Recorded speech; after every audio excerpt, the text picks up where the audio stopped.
It is 6:32, 25 degrees, certainly a cold night for a little girl to be out on her own, keeping our fingers crossed that they find her soon. What is it supposed to be like the rest of the day, Grant? I mean, it is supposed to warm up a little bit. That is good news. The lifespan of a human hair. Hair is already dead. So it's not live. Well, you don't have anything to feel bad about. It's already dead. What's the point of it? But how can it be dead if it grows?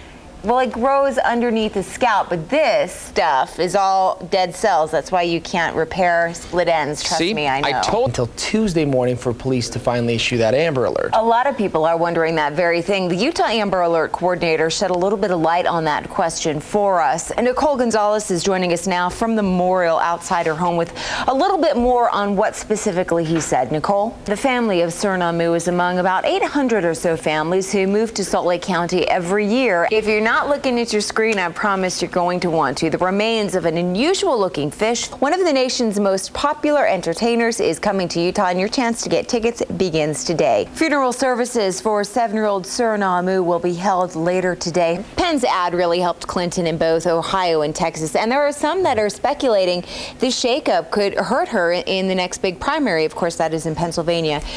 Do you think it'll have an impact on the votes? Police are searching this morning for a man who raped an Ogden woman at gunpoint, and she's speaking out, hoping it leads to her attacker's arrest. Welfare officials are looking for more shelters this morning to house hundreds of children taken in a raid on an FLDS polygamous compound in Texas. Utah Governor Jon Huntsman throwing his support behind protests along the Olympic torch run. He says he is outraged by China's treatment of Tibet, and he has no problem with people expressing similar feelings.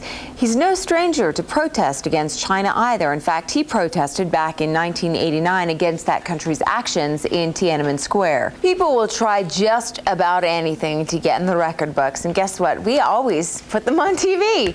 Yesterday, bubble artist Fan Yang achieved his 15th world record by putting this elephant named Tai inside a bubble.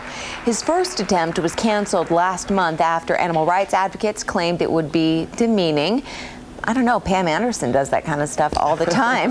Yesterday, though, it went on without a hitch. Yang is known for creating smoke-filled bubbles, spitting bubbles, and even bubble carousels. Bubble carousels? I haven't seen those. No, but apparently there was a large crowd on hand to watch that it looked like 5-second record-breaking moment. After raids that took more than 400 children from their families, the action is now heading indoors to the courts. A group of 8 Florida teenagers accused of beating a 16-year-old, videotaping it and then posting it online will be tried as adults. With prices at the pump expected to top the $4 mark, a lot of people are looking for ways to cut their fuel costs. Times are getting tougher for families involved in a raid at a Texas polygamist ranch. One of the big challenges here is actually on the ground. It's the dirt. It's so fine, it's almost like dust. He says 2 to 3 high school age kids come to this gym every week looking for information about steroids, where to buy them, what to take.